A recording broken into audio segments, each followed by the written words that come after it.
Salve, salve pessoal, sejam todos muito bem-vindos a mais um episódio do Eslen Podcast. Desde já deixe seu like neste episódio, inscreva-se no canal, porque isso é importante para o nosso YouTube, para o YouTube entender que o nosso trabalho é relevante e enviar para mais pessoas. Você não tem custo algum assistindo isso, então peço a gentileza de ajudar a gente com esse comportamento. Fechou? Hoje nós estamos aqui com o Dr. Gustavo Santos, que é graduado em Biologia e tem doutorado em Biologia Funcional e Molecular. É isso.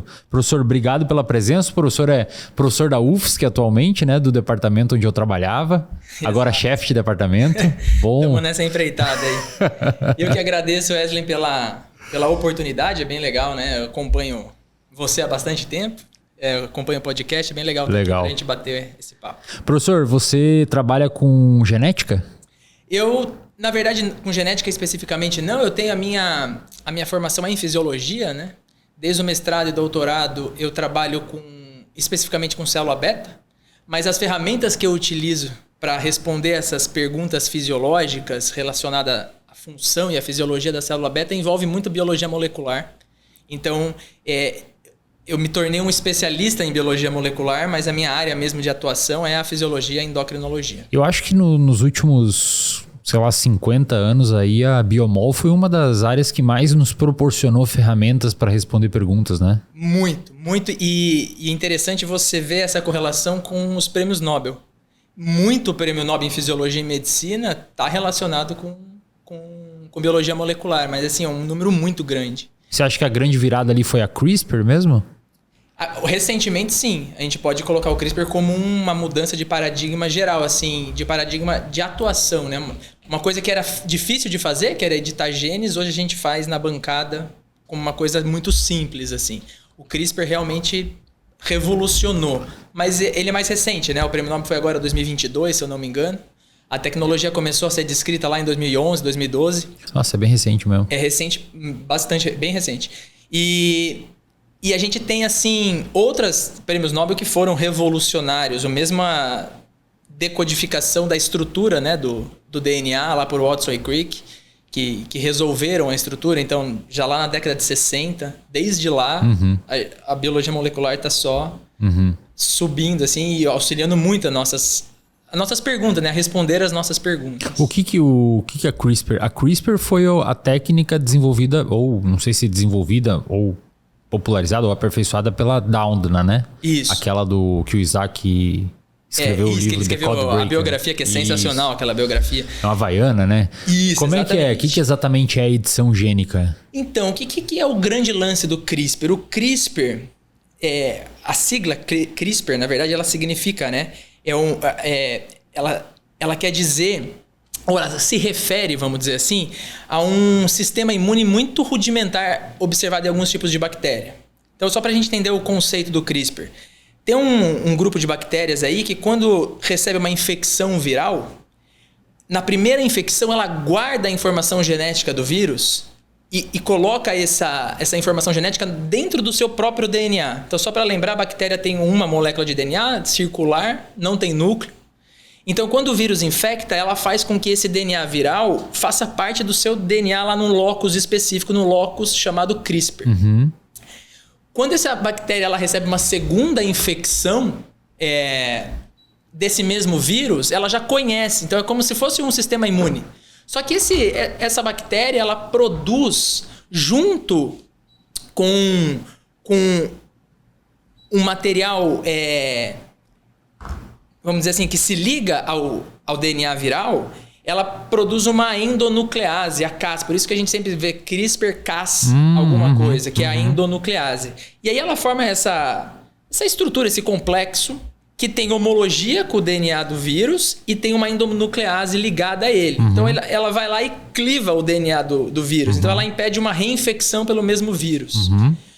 Isso a gente já sabia que existia desde a década de 80.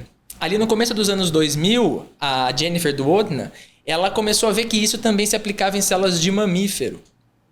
E ela desenvolveu uma tecnologia baseada nesse sistema imune rudimentar de bactéria. E aí, então, hoje a gente consegue editar. Por que a gente consegue editar? Se eu estiver me prolongando, você avisa. Não. Fica à vontade. Por que a gente consegue editar?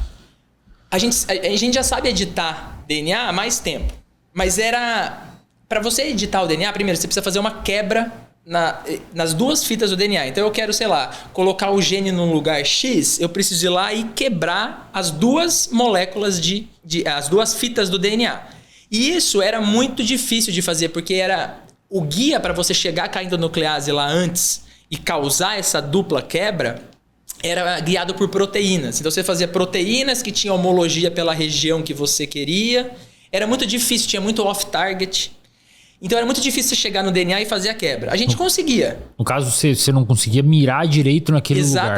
Exatamente. Então eu não conseguia tirar um gene muito especificamente. Com o CRISPR, não. O guia para você chegar no DNA é um RNA. Então a sequência de RNA é muito fidedigna ao DNA. É preciso, olha assim, só, cara, por uma base. Então você consegue alterar uma base do DNA guiado por CRISPR. Antes a gente não conseguia fazer isso. E além disso, o tempo é muito mais fácil, é muito melhor, né? É mais rápido, é mais barato você fazer. Então hoje você consegue inserir, tirar, editar qualquer parte do DNA. Que loucura, cara. É loucura o que o CRISPR permite. Eu vou te fazer uma pergunta bem de leigo, porque quando eu fiz neurociências, como você sabe, eu trabalhava mais com comportamento. O máximo que eu fiz foi um ELISA e um blotting. Então essa parte eu não sei nada. Bem ignorante a minha pergunta. Como é que é? Você pega no computador ali, bota o alvo que tu quer ou bota na pipeta? Qual que é o como é que é? Para fazer uma tecnologia CRISPR sendo a bancada... Pelo que eu entendi, eu estou enviando como se fosse um mensageiro lá para um lugar específico do DNA. Isso. Que tem o quê? 20 mil genes? Humano, mais ou menos? Pra caramba. Aí eu posso ir num específico. Um específico, você pode ir numa região do gene. Que loucura, cara. É loucura. Como que a gente faz, né? Se eu fosse desenhar um experimento para eu deletar o gene X... Hoje em dia, você tem empresas que vendem o sistema CRISPR para praticamente todo o gene. Então, você pode comprar o que eles chamam de RNA guia para qualquer locus do DNA, para qualquer região do DNA você consegue construir. Então, você vai, sei lá, deletar o gene da insulina. Eu vou estudar qual que é a sequência do gene da insulina. Eu vou construir um RNA guia que se liga especificamente no gene da insulina e em nenhum outro gene. E vou dar isso para a célula, vou colocar dentro de um vetor viral e junto com esse vetor viral eu vou colocar informação genética, ou seja, um gene para fazer a endonuclease, no caso a Cas9 ou a Cas13, que é uma proteína. E aí eu faço isso num vetor viral, coloco dentro de um vírus e transfecto dentro da célula. Que loucura. E aí esse vetor dentro da célula ele vai ser lido. Aí a célula vai ler o que tem nesse vetor. Aí ela vai produzir a Cas9 e vai produzir o meu RNA guia. Isso vai para o núcleo. No núcleo, esse RNA guia se liga somente naquela região que eu desenhei. E a Cas9 faz uma clivagem. E aí a gente tem uma consequência da clivagem. Sempre que a gente tem uma quebra do DNA, a célula tenta reparar. E a gente tem a reparação do tipo não homóloga ou por homologia. Normalmente se usa por homologia. Um exemplo. Você tem uma célula, seu cromossomo 11, você sabe que a gente tem 2 pares de cromossomo, né? Então você tem 2 pares do cromossomo 11, se um quebra, a célula usa o outro cromossomo 11 que está intacto para refazer aquela quebra. Então a célula faz isso normalmente, vivendo normalmente. Quando eu induzo uma quebra, eu posso dar para a célula um homólogo. Aí eu falo, olha, corrige desse jeito. Então eu consigo inserir genes. Isso já é feito também junto com junto com aquele vetor. Isso, junto com o vetor. Exatamente. Então você faz por homologia, você pode tirar, colocar, vira. Você faz o que você quiser no DNA hoje. Hoje, por exemplo, assim, você poderia criar um camundongo com olho azul? Sim. Com essas técnicas? Poderia. Você poderia que loucura, fazer, cara. Assim... Por isso que ganhou o Nobel, né? Olha o efeito. Abre. Geralmente, quando a gente vai ver prêmio Nobel, é isso, né? A pessoa resolveu uma coisinha que abre um monte de coisa. Você quer ver um paper muito interessante que tem, usando a tecnologia CRISPR? Eu achei uma das aplicações mais legais. Os caras gravaram a informação de um vídeo em DNA bacteriano. Então você pega um vídeo e você decodifica. Cada pixel você faz virar uma sequência de base. Então, sei lá, o pixel 1 é ACTG. O pixel 2 é tal, o pixel 3... E você decodifica o vídeo inteiro. E aí você coloca isso num sistema tipo CRISPR, você induz a quebra do DNA e coloca essa sequência de base no DNA bacteriano, você guardou a informação de um vírus no DNA bacteriano. Que loucura, cara. Tipo, é sensacional. E isso entra de alguma forma no... Primeiro, antes de entrar na medicina regenerativa ali, quando você falou ali que existe uma quebra do DNA, né? Uma quebra e sempre existe uma reparação e tal. Em termos de passagem de material genético, quando a gente tem o desenvolvimento de um transtorno genético no filho, por exemplo, é por conta de uma quebra dessas? Pode ser. Ou porque a gente já passou uma mensagem... Pode ser. Tanto por passar uma informação que você tinha no seu... Por exemplo, você tem 2 cromossomos 11. Um deles tem um defeito, mas ele está silenciado em você. Na hora de você fazer a sua célula germinativa, você passou o defeituoso. Isso pode gerar uma consequência no seu filho, mas não necessariamente por quebra. Pode ser outras alterações que fazem o seu cromossomo tá alterado. Por exemplo, na hora de fazer um gameta, ao invés de você copiar certinho toda a sequência do seu material, sua célula pode inverter bases. Isso não é uma quebra, mas isso pode gerar uma alteração. E teoricamente a pessoa poderia ver isso no embrião e corrigir antes do filho? Algumas doenças, se eu não me engano, no Brasil é proibido você fazer qualquer tipo de alteração no embrião e implantar. Se eu não me engano, não. É proibido. Não pode fazer nenhuma alteração.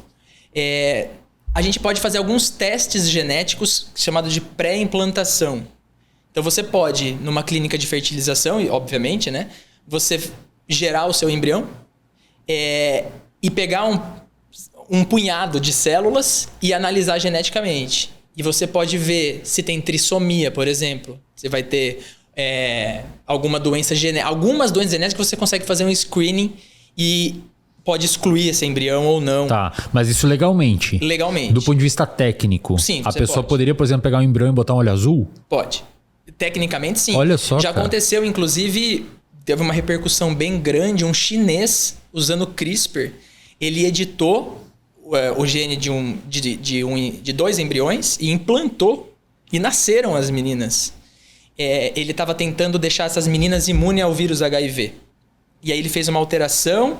Ele foi preso, inclusive, na China. Está preso. E o que deu nas meninas? Então, ninguém sabe direito, porque a identidade das meninas são preservadas. Mas os dados que ele apresentou, sabe-se muito pouco o que ele fez. Sabe que é real. Mas poucas coisas... Ele nunca publicou nada disso. Ele apresentou em congressos e parece que as meninas elas têm o que a gente chama de quimerismo. Que as células dela elas possuem DNAs diferentes. É uma coisa meio estranha, assim. Então a gente não sabe as implicações disso, mas é possível fazer. E já foi feito. Inclusive nasceram essas 2 meninas gêmeas aí. Caramba, cara. Se você parar pra pensar no que você consegue fazer com CRISPR... Se eu não me engano, em 2012, algum órgão de segurança americano colocou o CRISPR como potencial produtor de arma de destruição em massa. Caramba, é uma tecnologia bem impactante, tanto que ganhou... exatamente. E aí a gente entra nessa ideia de medicina regenerativa. Isso tem alguma coisa a ver com essa parada de edição de gene ou pegar uma célula específica, transformar ela numa célula tronco e injetar na pessoa para regenerar o negócio?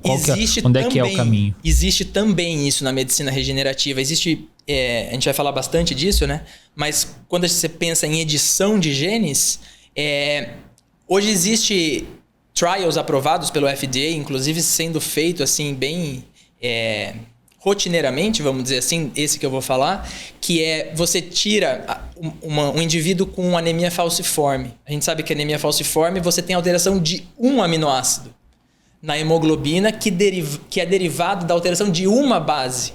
Então o cara teve uma mutação em uma base que gerou um aminoácido. Olha e você só. tem toda a alteração celular e uma anemia instaurada. Ou seja, corrigir isso é algo bem preciso. Dificilmente vai impactar em outras coisas. Isso. Aí o que faz? O que esse trial faz? Ele tira a célula tronco da medula, edita com CRISPR, corrige esse problema e reinjeta na pessoa. Então, da própria pessoa, ela gera a célula para ela mesma. Mas isso uma pessoa adulta, viva já? Isso, adulta, viva. Não pega embrião. a medula e reinjeta.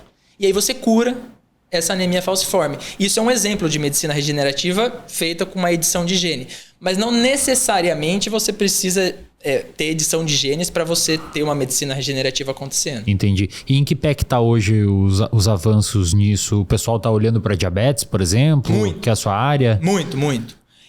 Quando a gente olha para o campo geral, né, da medicina, para conceituar, né, primeiro, a medicina regenerativa é um campo do conhecimento muito novo, que tem como objetivo não só regenerar, né? Você quer regenerar um tecido que não está funcionando, substituir um órgão que não está funcionando. Então é bem amplo.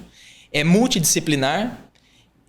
Você tem biólogos, pessoal da computação, pessoal que trabalha com diversas áreas do conhecimento atuando em medicina regenerativa. Ela está assim num ponto... O desenvolvimento muito, muito interessante. Tem vários trabalhos que fazem célula, e a gente pode discutir como que isso é feito, para regenerar diversas doenças. Então você tem correção de doenças cardiovasculares, de doenças como Parkinson, tem vários trials tentando regenerar neurônio. Mas todos nessa mesma lógica. Você pega ou algumas... ainda pressupõe que a pessoa não pode, digamos, estar viva, faz no embrião, ou é sempre depois que a pessoa... Não, sempre no adulto. Existe uma legislação muito dura em relação ao uso de embrião. Eu acho que não existe nenhum país que libera você alterar o embrião e implantar ele e permitir ele Mas assim, crescer. Como é que você... De novo, pergunta ignorante. Pô, a pessoa tem diabetes tipo 1. Ela não tem a célula que produz insulina. A ideia na medicina regenerativa é fazer ela ter essa célula? Isso, exatamente. Mas como é que é o caminho? Tem vários caminhos para você fazer isso. Você pode, a partir dela... E aí a gente tem que entrar no conceito de célula-tronco, né? Para a gente conseguir chegar nessas aplicações. Quando a gente fala de célula-tronco, por definição, célula-tronco é aquela célula que tem uma capacidade proliferativa muito grande e tem uma capacidade de se diferenciar em praticamente todo o organismo. Ela pode virar um hepatócito, um neurônio? Exato, isso é a definição de célula-tronco. Tem vários tipos de célula-tronco. A célula-tronco, para ter uma alegoria assim, tem um livro de um cara, esqueci o nome dele agora, que chama Canção da Célula. É um livro... Ah, sim, The Song of the Cell. Isso, é muito legal, esse livro. E ele fala um pouco de célula-tronco. O nome dele, eu acho que, não sei se é indiano, ele é um nome bem estranho.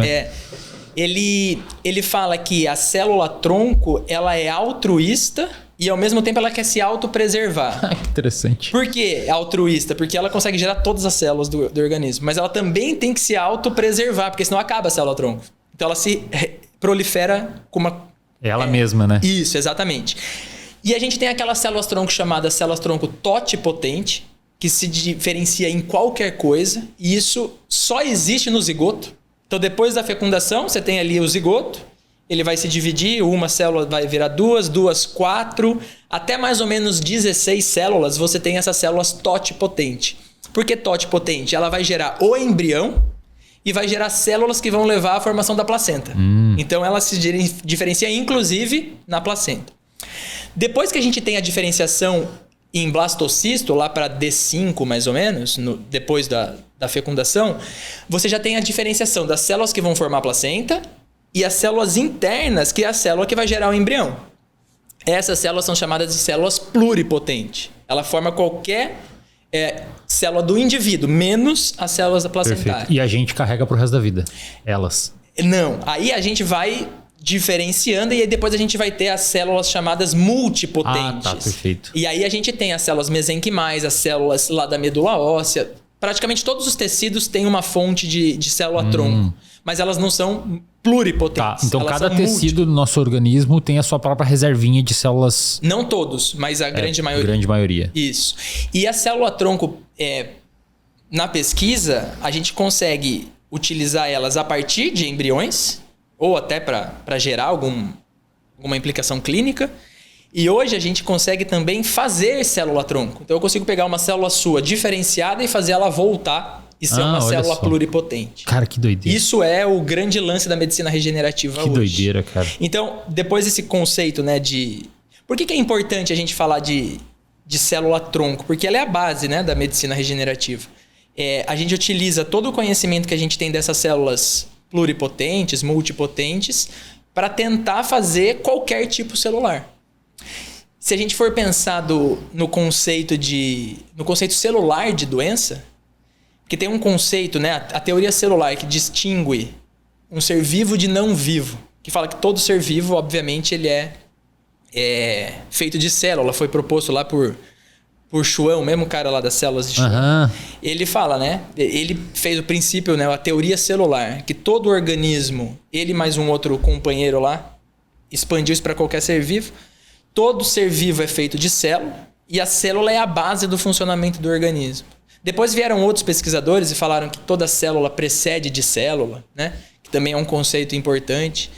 E aí veio um pesquisador que chama Virchow, que ele disse que a doença, a base da doença é célula. Então, ele definiu a célula como, pensando numa sociedade. Então, se você tem um indivíduo que ele está meio fora da sociedade, ele vai causar um problema. E ele fala isso para as células. E quando a gente olha, realmente, você vê o DM1, é uma doença de uma célula. Você vê a doença de Alzheimer, é o neurônio dopaminérgico que parou de produzir dopamina. Então, partindo desse conceito, se você conseguir produzir essa célula que deixou de ser funcional e injetar no indivíduo, você cura essas doenças, que é a grande maioria das doenças. E a gente tem diversos exemplos com essas aplicações. Aí a DM1, no caso, quando você diz assim que é uma doença de uma célula, você está dizendo que não é uma unidade celular, é um tipo de célula. É um tipo, exato. É a célula beta. Que é a célula beta. Ela morre, para de secretar. Aí como é que seria na prática um sujeito com DM1 com um tratamento de medicina regenerativa? Saiu agora... Isso não se faz ainda. Faz. Já se faz isso? Em outubro de 2024, Caceta. saiu um paper na Cell do cara tratando diabetes, curando diabetes com medicina regenerativa. Que loucura, cara. É uma coisa bem, bem doida. Ele usa... Pra gente chegar, né, nesse conceito aí da doença, para curar, né, o diabetes, ele usa uma célula chamada célula-tronco pluripotente induzida. Então, é uma coisa muito maluca assim, o que os caras conseguem fazer. Ele pegou uma célula mesenquimal do tecido adiposo do indivíduo, ele transformou essa célula mesenquimal em célula-tronco pluripotente. E aí ele transformou essa célula-tronco em célula pancreática, em ilhota pancreática. Então, do mesmo indivíduo. Então, é um transplante autólogo. É ele para ele mesmo. Mas no caso, a pessoa tira a célula dele, trata... Ele pegou o tecido adiposo, um pouquinho de célula ali, pegou a célula mesenquimal, a célula dele ele transformou em célula... Tudo em laboratório, tratou em laboratório. Tudo. Aí transformou essa célula pluripotente. Então você vê que ele deu um passo para trás, né? Era uma célula diferenciada, ele desdiferenciou ela em célula pluripotente, depois ele fez ela virar célula, ou melhor, uma ilhota. Ali eu tinha célula secretora de insulina, de glucagon, de aí a pessoa implanta? E aí ele pegou e implantou numa paciente mulher que tinha DM1 com crises recorrentes de hipoglicemia, então o tratamento não funcionava para ela. Ela mantinha 10, 12% do tempo da glicemia totalmente desregulada, ou para mais ou para menos. A Organização Mundial de Saúde pede que o tratamento mire 70% do tempo numa glicemia adequada. Ela não chegava nem perto disso. Transplantaram essas células nessa paciente e acompanharam por 1 ano, que foi o paper que saiu agora. Em 70 dias ela deixou de ser insulina dependente. Meu Deus, cara. Se eu não me engano, 60 dias os níveis de hemoglobina glicada dela já estava normalizada para um paciente normal, não é nem diabético em tratamento. E há 1 ano tá lá as células funcionando. E hoje ela não usa nada de medicamento. Não usa nada. Não usa insulina. Isso. E qual que é a chance disso, tipo... É uma pessoa. Isso, é um N de 1. Pois é, porque imagino que é complexo, caro pra cacete e tal. Isso. Em termos de reprodutibilidade, se fizer com 100 pessoas, existe uma ideia de chance de falha ou de, sei lá, de... Olha, Eu não sei o quanto vai ser daqui a mais de um ano, né? Avaliaram ela por 1 ano até agora. A gente não sabe. É verdade, pode ser que tenha problema lá pra frente. Provavelmente essa célula vai morrer, porque ela tem o sistema imune dela para atacar célula produtora de insulina. Mas a célula não se... Ah, claro. Talvez você tenha que fazer mais de injeções. Perfeito. Daqui a pouco talvez tenha que injetar de novo e de novo. Claro. Mas eu acho que pelo trabalho, né? Ele é bem convincente e parece ser uma tecnologia interessante de tentar se reproduzir. O problema é dinheiro, porque deve ser extremamente caro você fazer isso. E esse lance, né, de você ficar reinjetando, porque provavelmente essa célula vai em algum momento... E não teria como botar essa célula editada por CRISPR pro sistema não atacar? O cara vai começando a fazer jogo, né? Existe vários grupos que estão buscando isso. Você edita a célula beta, faz com que ela se maqueie e não fique...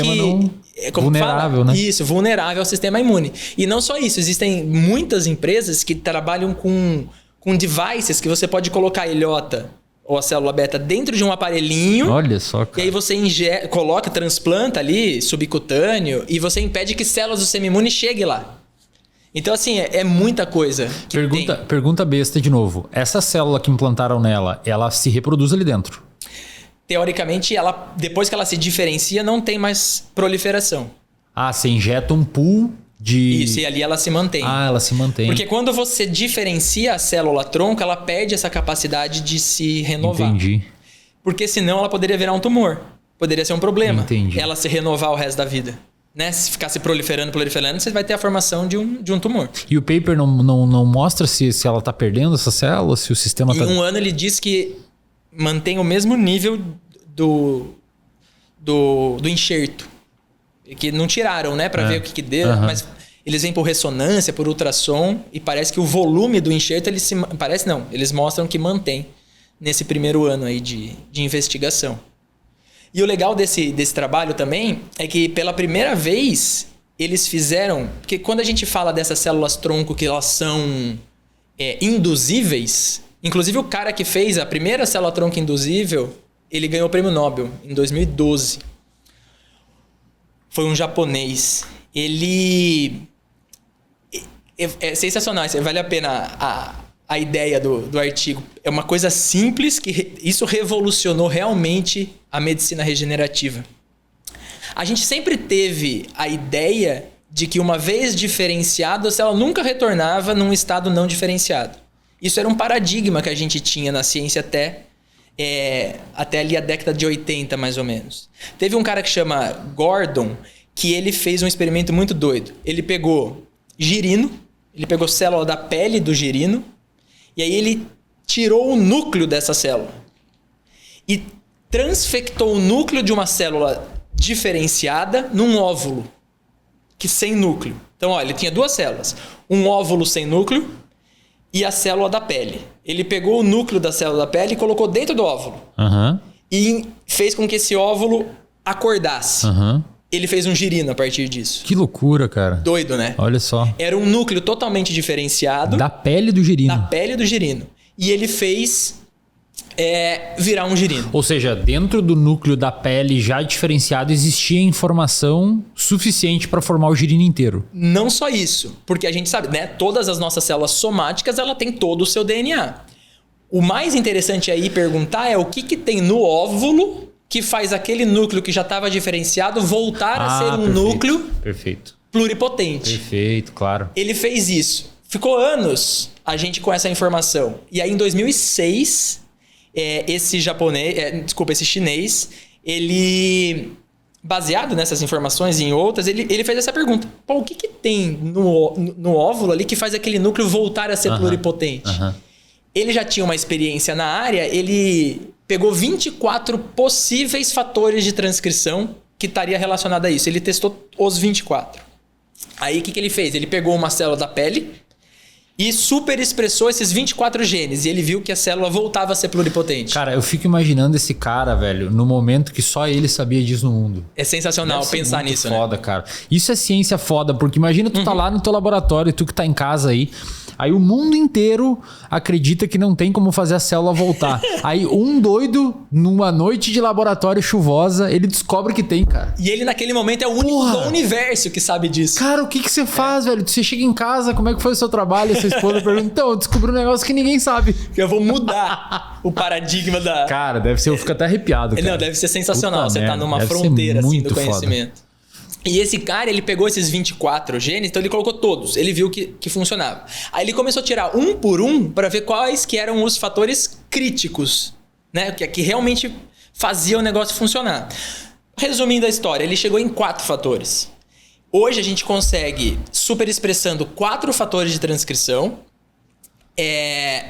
fazer qualquer célula diferenciada voltar a ser uma célula tronco, pluripotente. Isso é muito grande. Isso aí realmente é fascinante o que esse cara fez. Uma coisa simples.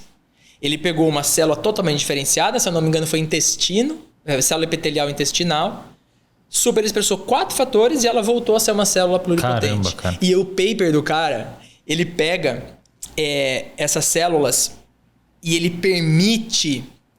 Ele injeta num camundongo imunossuprimido e ela vira um teratoma. O que é um teratoma? É um tumor que você tem todos os folhetos embrionários lá dentro.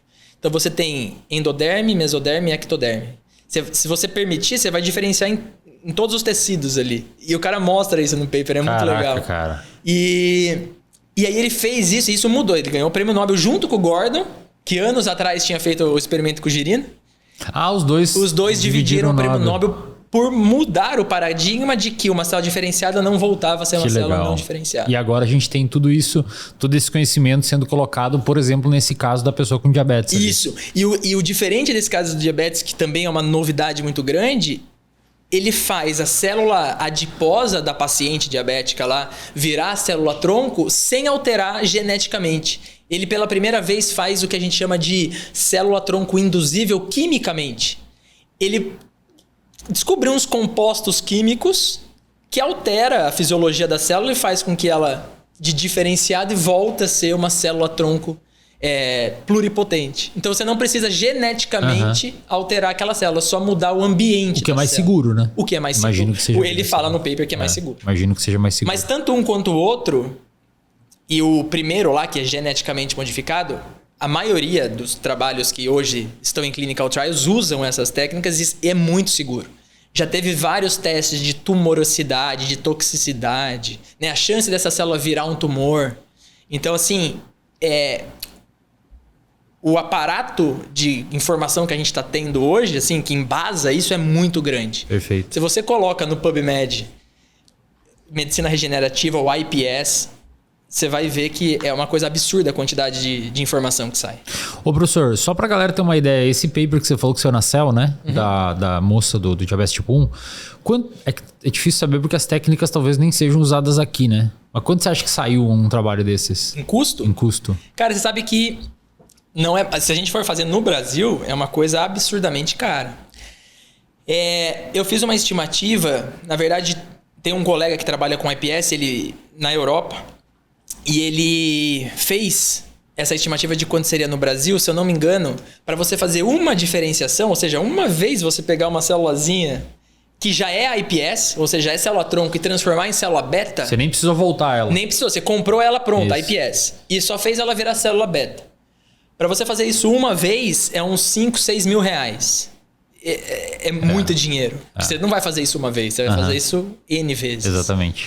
Não, um trabalho desse Chega na casa dos milhões, né? Com certeza, sem dúvida nenhuma. Tudo, né? Não, sem dúvida nenhuma. O trabalho, tudo, sim. Salário, tudo. E a gente tem que pensar também que esse paper que o cara mostrou na paciente, uma diabética, ele já tinha feito muita coisa antes. Ele já tinha feito em macaco, em camundongo. Então, assim, todo o trabalho que ele teve antes... O trabalho pretérito foi enorme. E é tudo Nature Cell que esse cara publicou. Ei, professor, outra coisa. Você trabalha com essas técnicas aqui no Brasil, né? Como é que tá o seu grupo, assim? Porque quando a gente for comparar é que com essa galera aí de fora, pelo recurso que eles têm, o capital intelectual a gente sabe que no Brasil é tão bom quanto, se não melhor, justamente pelas gambiarras que a gente tem que inventar para responder perguntas complexas da mesma magnitude. Mas, obviamente, botando dinheiro, injetando dinheiro infinito e comprando um anticorpo que chega amanhã, não tem como, é difícil a gente concorrer. Mas como é que tá ali no teu laboratório? O que vocês estão olhando lá agora? Quais perguntas que estão na mesa? Hoje, no meu laboratório, eu tenho três grandes projetos, assim, vamos dizer. Um deles está relacionado com medicina regenerativa, que é vamos dizer, o carro-chefe, assim, do laboratório. A medicina regenerativa chegou para mim, assim, né? Eu digo medicina regenerativa, mas é diabetes e melhorar a função de célula beta. É esse o que a gente faz. Só fazendo, né, um parênteses aqui também, a gente sempre vai pensando e fazendo digressões. Quando a gente pensa em regeneração, não somente gerar células novas é ideal. Você propor, por exemplo, um fármaco que você dá para um paciente tipo 1 impeça a morte e melhore a função daquela que ainda sobrou ali, também é uma forma de regenerar. E a gente, no meu laboratório, a gente já trabalha com isso desde quando eu vim para a UFSC, 2016. O meu projeto de pós-doc, em 2014, já era nessa área.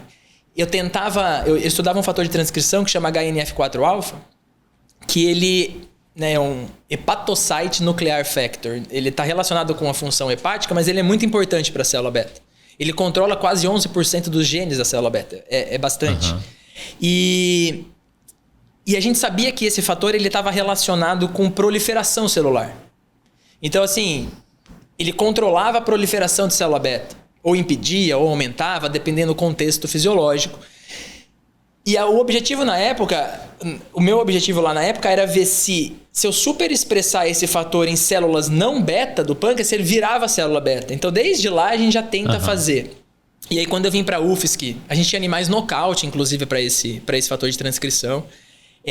A gente publicou alguns trabalhos em relação a isso, mais relacionado à proliferação. E aí, em 2019... quando eu estava fazendo um pós-doc lá na França, em Paris, veio essa ideia de projeto que é o que eu mais faço hoje. O que é a ideia? Quando a gente fala da medicina regenerativa, hoje a gente sabe fazer qualquer célula. Então eu consigo fazer um neurônio. Quando eu falo a gente sabe, a comunidade. A comunidade. Eu consigo fazer um neurônio, um hepatócito, um cardiomiócito, uma célula beta. Mas, normalmente, essas células geradas a partir de célula-tronco em laboratório, elas são imaturas.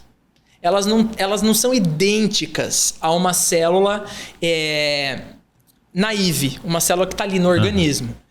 Então, os nossos projetos no laboratório hoje é estudar todo o mecanismo de maturação. Então, a gente estuda célula beta de camundongos com 3 dias de vida, com 9 dias de vida, com 20... Então, a gente faz...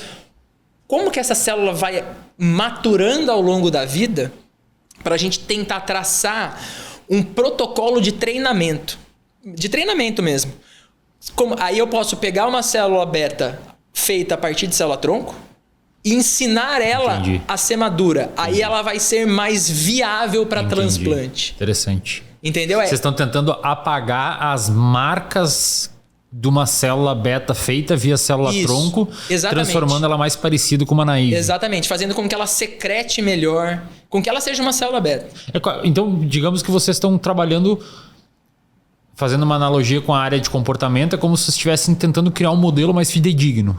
Isso, exatamente. Fazer a célula beta ser mais célula beta. Entendi, exatamente. Exatamente. Porque a célula beta hoje criada via célula-tronco, tipo, ela carrega marcas tão significativas ao ponto de atrapalhar mesmo o transplante?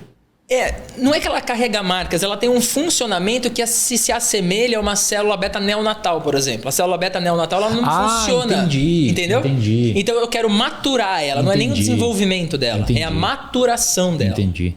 E aí a gente está investigando diversas frentes. Aí eu tenho pós-graduandos que estão envolvidos com a função mitocondrial, que é muito importante para a secreção celular. Olha que específico, né, cara? A ciência é maravilhosa, cada um constrói um tijolinho. Né? Isso, tem aluno meu que está trabalhando com a transcrição da insulina, com a tradução da insulina. Olha só. Sabe, coisas específicas para tentar montar um quebra-cabeça. Aí eu falo, opa, aqui acontece isso. Como que eu posso fazer isso artificialmente para fazer a célula beta? Sei lá, eu posso criar uma indústria de célula beta. Como fazer um produto mais fidedigno do real possível. Exato. É essa a ideia dos nossos projetos. Que legal. Se você está gostando desse episódio, saiba que ele tem o apoio da Probiótica, a marca de suplemento que eu utilizo aqui nos meus treinos.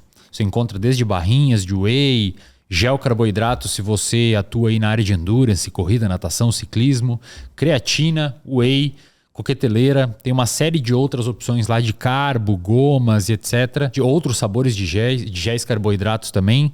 E você pode conseguir um cupom lá, se você quiser comprar com desconto, você pode utilizar o cupom ESLEN, tá? Cupom ESLEN lá no site da Probiótica, você consegue um desconto nos seus suplementos e basta você acessar aí www.probiotica.com.br para você ter acesso a suplementos e, enfim, conseguir o desconto lá. A Probiótica ajuda nós aqui no nosso podcast para trazer conteúdos relevantes para vocês. Fechou? Bom episódio, bom resto de episódio. E aí, imagino que as técnicas que vocês utilizam ali são técnicas caras pra caramba, porque acompanhar tudo isso envolve uma parafernália, envolve um monte de coisa, né? Envolve. Insumo pra caramba. A gente já parte de uma coisa cara que é cultura de célula, ou cultura de ilhota, né, no nosso caso.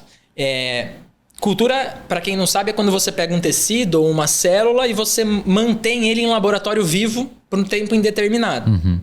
Então, você precisa de todo um local estéreo, então não pode ter bactéria, vírus, porque isso pode contaminar o seu material.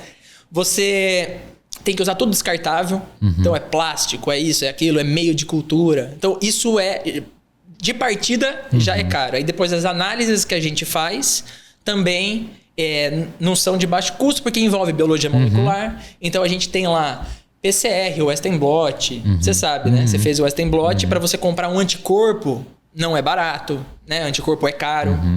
E a gente está fazendo muito Western blot. E paga em dólar, né? E o dólar paga em dólar, exato. E quanto mais alto o dólar, pior.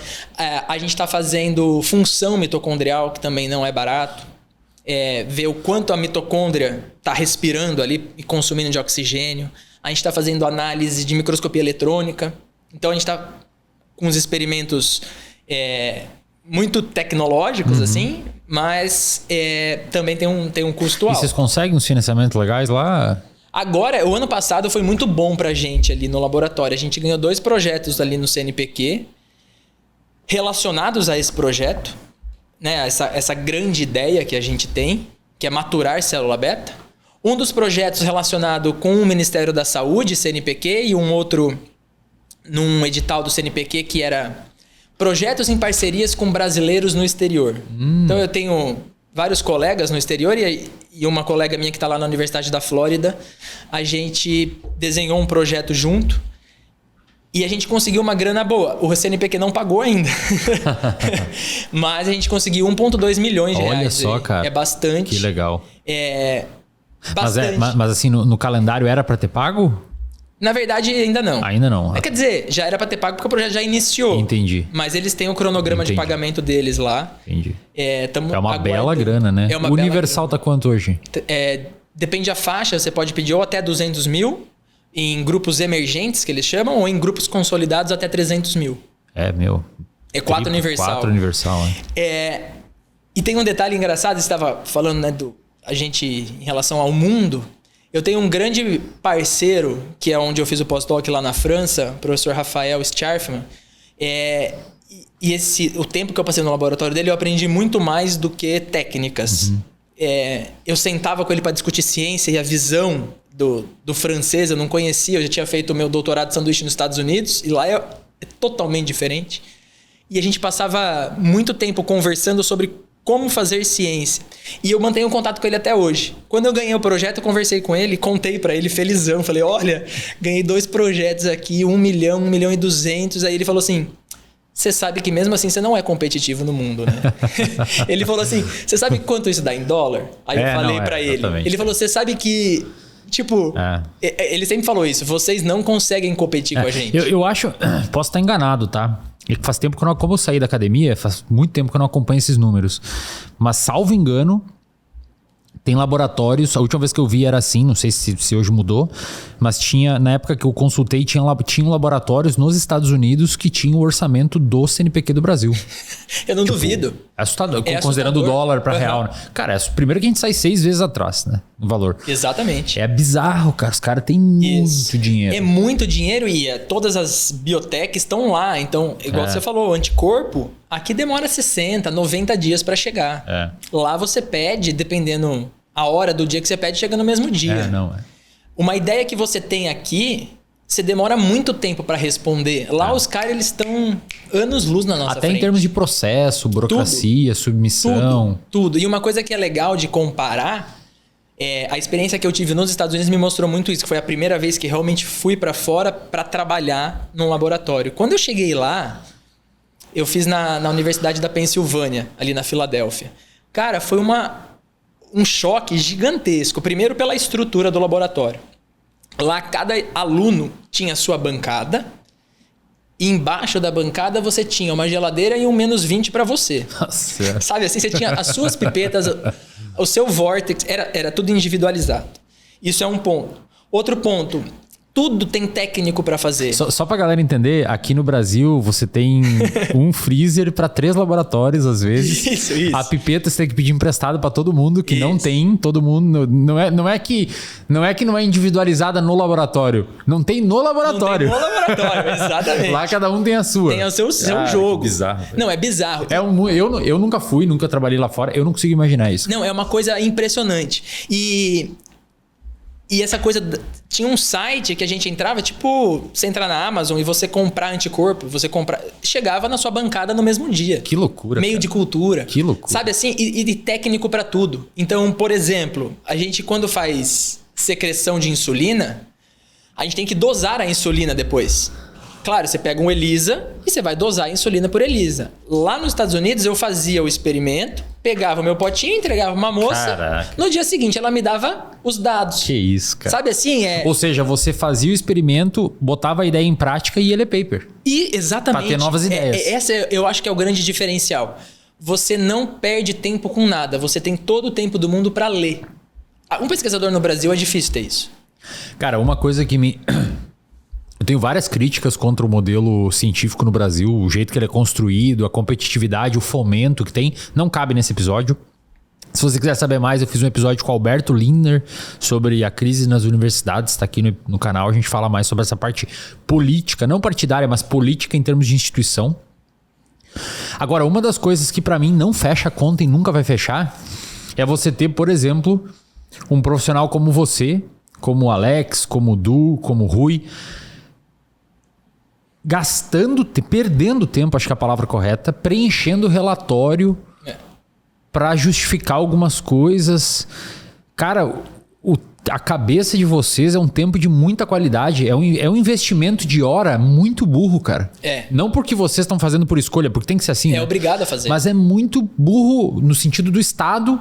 Você ter imagina você que tem uma empresa em casa. Você paga caro pro seu funcionário de elite. O funcionário é elite acadêmica, intelectual da parada. Aí você bota ele preencher o relatório. Pô, pariu, cara. E aqui é assim, a gente até brinca ali entre a gente, fala assim, não, quando você pede um projeto, você tá comprando problema para você mesmo. Porque você tem que fazer a submissão, você tem que pegar os alunos, orientar, você tem que fazer a prestação de contas, e é tudo no seu nome, é seu CPF. Cara, isso é muito louco. Eu vou comprar uns equipamentos agora, eu tenho boleto no meu nome de mais de 100 mil reais. E é o Gustavo, não é a UFSC, não é a fisiologia, entendeu? Aqui no Brasil é assim. E isso que você falou é muito verdade. Esse local aí que eu fiz o sanduíche, o cara que eu digo PI lá, ele tinha uns 3 funcionários dele que fazia projeto, que gerenciava. Ficava de olho em grant. Exatamente. Ele era só o cara que lia. E era impressionante. Você ia discutir com ele um paper, ele falava, não, já li. É outra parada, né, cara? Tudo ele já tinha lido. Exato, o cara tá na fronteira. O cara pode revisar mais paper. Isso. E aí, no caso, quando você revisa, você tá sabendo o que tá sendo feito na ciência também, né? Exatamente. O cara era editor da Nature, sabe? Umas coisas de um nível bem grande. E ele sabia de tudo o que tava na literatura, porque ele tinha tempo para isso. Aí surgem boas ideias, né? Exatamente. Aí surgem boas ideias. Exato. Cara, é desanimador. Nesse aspecto é muito desanimador. E aí agora... também falar um pouco do lado positivo, né? Porque é impressionante como o pessoal lá fora adora brasileiro para trabalhar. Porque a gente, nos perrengues que a gente vive aqui, a gente tem um jogo de cintura impressionante. Eu lembro que a primeira vez que eu fiz blot nesse laboratório lá nos Estados Unidos, para quem, né? Provavelmente muita gente não sabe o que é blot, mas no final você tem uma membrana que você vai tentar ver ali a expressão de uma proteína. Quando eu estava no doutorado aqui no Brasil, uma membrana eu cortava em 3 pedaços, colocava 3 anticorpos para você tentar otimizar aqui. A gente meteu essa no meu doutorado. Tem que fazer isso. Quando eu cheguei lá e eu cortei, todo mundo veio na minha bancada ver o que eu estava fazendo. Tipo, é uma coisa tão simples, eles nunca tinham cortado uma membrana lá. Os caras publicavam na Nature, na Cell, mas nunca tinham cortado uma membrana. Cara. Todo mundo passou a cortar membrana. Não, os aparatos comportamental do nosso laboratório lá foi eu e o Raul que fizemos na época lá no campo aberto. Tinha uns fundos de guarda-roupa, a gente pegou o protocolo e fez bonitinho lá. Não, e a gente perde tempo com umas coisas. Animal. Você cuidou de biotério, lavar a caixa. Eu cuidava dos nocaute lá, cara. Então... Tinha que contar quantos reproduziram. Isso. Macho, fêmea, para não perder a genética, né? Duas coisas nesse ponto. Nesse laboratório que eu fui no doutorado, eu também trabalhei com animal nocaute lá. E aí tinha uma técnica que ia no biotério, cortava a cauda dos animais, me dava para eu fazer a genotipagem. Aí eu falava, esse é nocaute, esse não é, esse não é. Aí ela ia no biotério e ela... cuidava dos animais. Caraca, eu não cortava a cauda do animal. Você não precisava da comida, água? Não, imagina. Caraca, cara. Pra você ter uma noção nesse lugar, para você entrar no biotério, você precisava escanear a íris do olho. Olha só. Tipo, era uma coisa muito high-tech, assim. Isso foi em 2013. Então. Exatamente. Imagina hoje. E essa coisa da caixa do animal, nessa experiência que eu tive lá em Paris, as caixas eram tudo descartável.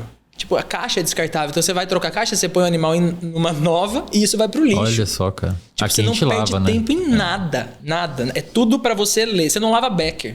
Você deixa o Becker numa caixa. Que tem loucura, técnicos que vêm de madrugada, lavam as coisas, autoclavam e tá no dia seguinte limpo. Sabe? A gente não consegue competir mesmo. Você realmente... chega, faz o teu trabalho intelectual, faz o mínimo possível ali que você quer, tem que ser você e vai pensar. Isso, vai ler.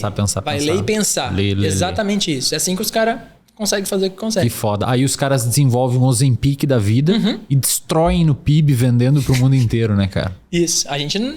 É claro que vai ter exceções no Brasil. A gente tem... As pessoas são brilhantes aqui. Sim, não. O problema é o sistema. Exatamente isso. O problema é o sistema de incentivo. Falta dinheiro pra caramba. Pra começar, se não resolver o investimento, não tem nem... E quando os caras de fora vêm pra cá, ele fala, cara, olha, vocês conseguem fazer muito com o que você tem aqui. É legal ver essa diferença. Eles dão muito valor para brasileiro lá fora no laboratório, na pesquisa. Cara, eu lembro muito de um amigo meu que trabalha no UFRJ, que faz departamento de letras lá, não sei se é linguística, não sei qual que é o mestrado que ele faz, o Pedro. Veio um dos maiores pesquisadores em eletroencefalograma, EEG, pra cá, um dos maiores do mundo, que estuda lá como que o cara interpreta uma palavra, quais as ondas do cérebro, alguma coisa assim. E os caras botaram ele... a sala dele, tipo, num lugar que era sei lá, como é que chama? Uma dispensa? Uma mesinha pequenininha. Que não tinha, cara. Tava caindo o lugar, nascendo árvore dentro. Nesse nível. A gente tem que lutar pra melhorar, né? Porque a gente critica bastante, né? Mas a gente tá dentro do sistema. Sim. Mas ao mesmo tempo, se você não faz o que o sistema pede, você fica... uma coisa é a quantidade, né? Quantidade de paper ou qualidade de paper? Você prefere demorar 5 anos pra publicar na Nature ou publicar vários? Mas é que aqui, se você não publicar vários, você não ganha grant, você não ganha nada. Você tem que picotar o teu paper. Não, aí o programa de pós vai cair na nota porque você não publicou com o aluno. Todo o sistema é assim. É difícil lutar E aí, em termos de ciência mesmo, empurrar a ciência pra frente, como você picotou o paper, aí fica uma informação fragmentada. Isso, exatamente isso. Você não dá uma porrada. Você não dá uma porrada, exatamente. E como é que foi a sua experiência de... Como você é professora há relativamente pouco tempo, como é que foi a experiência de mudar... Eu tive o Eduardo, um cara que sempre meu orientador, pra quem não sabe, sempre me deu muita autonomia no laboratório. E eu lembro que durante o meu finalzinho do meu mestrado, início do doutorado, ele permitiu ali que eu orientasse um aluno de iniciação científica. E eu orientei tudo, o experimento dele, a gente validou o modelo, eu orientei a escrita do artigo científico, a gente publicou em português, numa revista aqui, só para eu ter experiência de submissão e tudo aquilo. E, cara, é bem desafiador, assim. Muda o jogo, né? Como é que foi no seu... Muda total, assim. Você sai da posição de orientando e é jogado de orientador.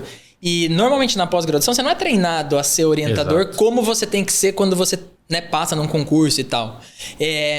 Pra mim foi a parte mais difícil. Eu acho que até hoje eu tô aprendendo a ser orientador. Não é uma coisa que você vira uma chavinha. Tá meio frio aqui. Também tô achando. E pra mim foi a parte mais difícil da contratação, né? De estar na UFSC. Por mais que eu tive um orientador... Nossa, eu não tenho... É sensacional. O professor Bosqueiro, lá da Unicamp. Eu fiz o mestrado com ele, eu fiz doutorado, pós-doc, fiz toda a minha pós-graduação com ele. E ele é um orientador muito bom. Ele sabe te dar autonomia e ao mesmo tempo te cobrar. Ele sabe te ajudar onde você precisa e ele sabe identificar cada um dos alunos o que precisa, sabe? É uma coisa impressionante você ver ele trabalhando como orientador. Que legal. E mesmo assim, você tem que criar sua identidade quando você chega e você tem o seu laboratório.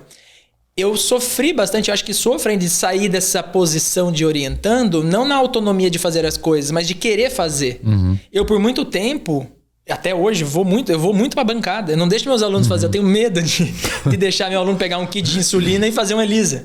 Então eu quero estar lá para fazer. Talvez seja um pouco dessa falta de recurso que a gente não quer perder, mas ao mesmo tempo é um processo de você largar, né? Deixa o aluno fazer, deixa ele aprender. Para mim foi e é a parte mais desafiadora. Mas eu acho que é um processo natural de maturidade, né? Eu acho que a maturidade de um mestre, de um mentor, de um orientador, ela vem justamente à medida que ele vai errando e vai se fazendo um mecanismo de autocrítica e ajustando, né? Não, eu também acho. E você tem que decidir coisas no seu laboratório, quase criar um código de conduta. Por exemplo, assim, eu tive vários amigos que são orientadores, eu tive vários exemplos de orientadores enquanto eu estava na pós-graduação. Tinha aqueles que cobravam horário. Você tem que chegar às 7 da manhã, você tem que ficar aqui até às 6 da tarde. Tinha orientadores que não sabia nem se o cara estava lá ou não. Então aí você tem que decidir que tipo de pessoa eu vou ser. E aí você percebe que não é muito heterogêneo. Então tem aluno que precisa que você cobre relatório, que você cobre reunião toda semana. Tem aluno que você precisa, tem aluno que não. Que se você cobra, vai render muito menos. Perfeito. Então esse aprendizado, eu acho que deve ser igual você gerenciar uma empresa. Sim, exatamente. Mas a gente não é treinado para isso. Você é jogado lá e fala, agora você tem que orientar. Perfeito. Tá com quantos alunos lá? Hoje eu tô com 3 doutorandos, uma mestranda e 4 ICs. Número bom, né? Tá um grupo bem legal, assim, um grupo bem coeso, assim. Que tem 3 doutorandos, né? 2 trabalham nesse projeto que eu tava falando da maturação. E eu tô começando um projeto novo agora com canabidiol e célula beta e obesidade, em parceria com o professor Rui. E aí tem outras 2 pós-graduandos. E você tá dentro da físio? Da físio, só da físio. Só da físio? Só da físio. Desde quando eu cheguei, eu fiquei só na fisiologia. E é isso, aí a gente tá lá com esse projeto também de canabidiol, mas E uma coisa que é difícil aqui, e eu acho que é no mundo, porque eu tenho conversado com esses colegas que estão fora, é a procura da pós-graduação. Hoje a gente tem editais que a gente abre para mestrado que não tem inscrito. Cara, na época que eu fiz a minha, foi 2018 que eu prestei, eu entrei início de 2018 no mestrado. Eu lembro que tinham 27 inscritos. Não é mais assim? Não é mais assim. Não tem procura. A gente teve uma baixa muito grande depois da pandemia. Agora está se recuperando. Na fisiologia, agora a gente está com o mestrado que já encerrou as inscrições, mas, se eu não me engano, são 8 homologados. É muito. E vaga?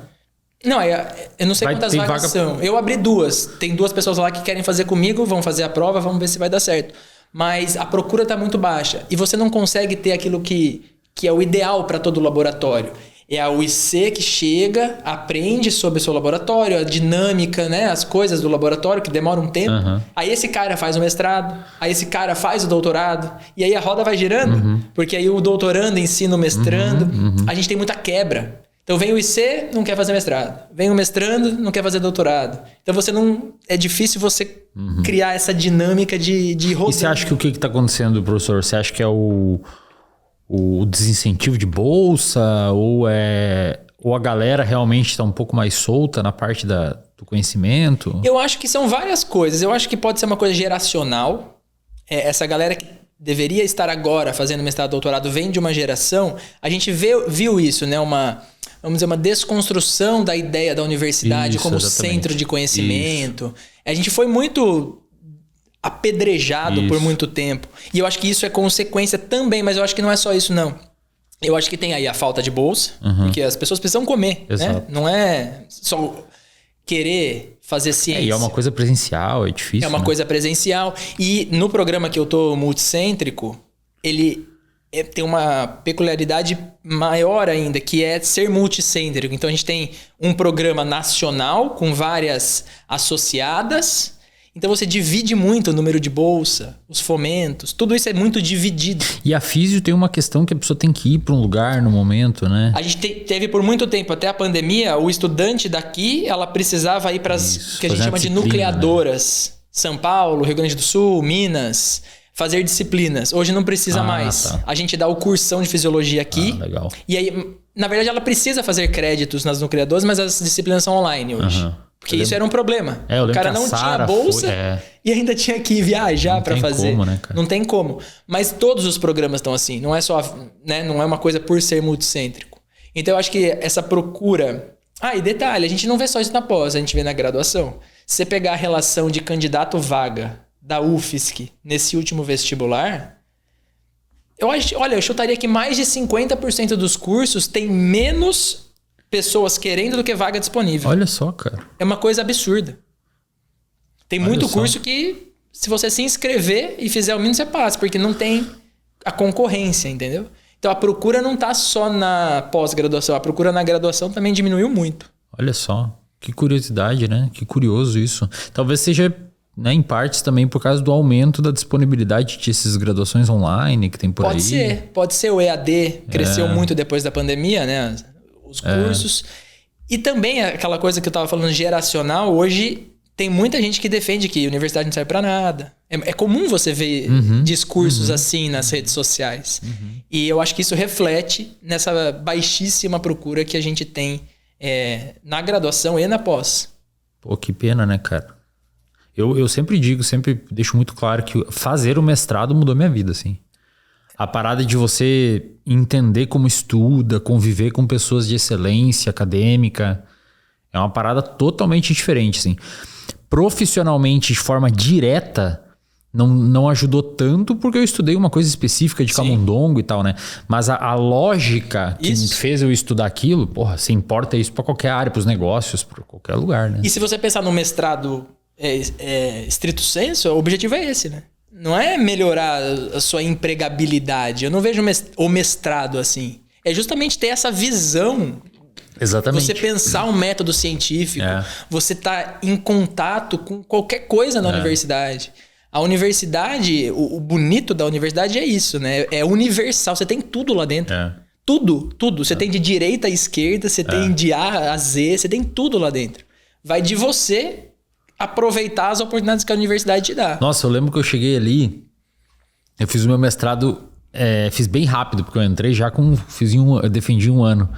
E aí eu lembro que, na verdade, o bloco experimental eu fiz em 6, 7 meses, assim. Depois não dava para defender antes, precisava de 12, né, meses. Tem um mínimo. E aí eu fiquei fazendo algumas coisas pro doutorado, já elaborando alguns projetos e tal. Aí eu fui dar aula. Dei aula na odontologia e na educação, algumas aulas na educação física com o Andrei. E aí eu lembro que eu falei assim, eu tenho um monte de gente muito foda aqui dentro e eu não tô aproveitando tanto. Aí eu pedi pro professor Moacir e assistir as aulas dele na medicina. Cara, que aula, hein? Pra quem não sabe, tem um professor, tem que trazer ele aqui. Ele aposentou? Ele chegava pra dar aula com 2 canetinhas no bolso, sem slide, sem nada, né, cara? Ele desenhava pulmão e rim. E o Moacir não entendia. Por que esse cara mestrando quer assistir minhas aulas? Eu falei, professor, deixa eu só ir lá, cara. Fala que eu sou... Como é que é? Que chama? Estagiário, né? O monitor. E aí eu saio um pouco antes e eu ficava assistindo as aulas dele, cara.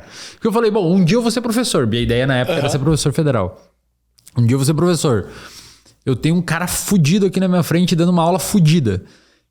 Ele não tá cobrando nada. Acho que muito aluno que vem de federal já esquece que aquilo, obviamente, tem gente que paga, que é a sociedade, a subsistência daquilo ali.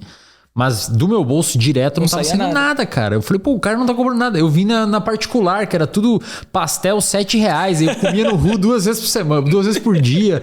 Eu cheguei, cara, eu lembro que o moleque do interior, caipira, eu tava num paraíso. Falei, pô, restaurante universitário, R$1,50. Um monte de professor de excelência que eu posso bater na porta, eles me respondem o que eu quero. O que eu quero. Eu posso chegar ali e falar, professor, como é que é os negócios da ilhota aberta? Não, veja, é assim, assado. Falei, porra, cara, como não aproveitar isso aí? Eu ia assistir as aulas do Moacir. E aí que tá. Se o cara quiser aproveitar, ele vai crescer muito dentro da universidade. Louco, cara, o mestrado é isso. Você pode trocar ideia. Tem gente fazendo, às vezes, doutorado e o cara é um gringo que tá no teu laboratório do lado, tu pode se expor. O mundo fica mais perto, cara. Exatamente. A universidade é isso. Ela aproxima o mundo de você. E tem muita gente com esse discurso, né, que a universidade não serve pra nada, que não precisa fazer universidade pra ganhar dinheiro. Realmente, talvez tem gente que ganhe muito dinheiro sem fazer nenhuma universidade. Mas tudo que você usa, tudo é gerado a partir de um conhecimento básico que provavelmente está relacionado com alguma ação dentro de uma universidade ou de qualquer outra coisa. Exato. Desde esse microfone, essa caneta, tudo. Exatamente. E aí a gente tem que dar valor para isso, né? Professor, quer deixar alguma rede aí do Lab, algum contato, se alguém quiser entrar em contato, não sei, algum potencial aluno que esteja assistindo? Estamos precisando de alunos. Tá tão difícil achar IC que até com bolsa. Eu tenho bolsa e não tô conseguindo pessoas. Olha só, cara. Então, a gente tem a página do IBM, meu laboratório chama IBM Lab, é ibm.ufsc.br. E tem a rede social também, se eu não me engano, é ibm.ufsc no Instagram. Aí lá na página tem os e-mails. Então. Tem os e-mails, tem tudo, contato, telefone. Maravilha. E é isso. Professor, obrigado pela presença, papo sensacional. Valeu, Wesley. Obrigado, Valeu. Eu que agradeço. Galera, por favor, deixa o like aqui no episódio. Compartilhe com quem você acha que tem interesse. E é isso? Então é isso. Valeu.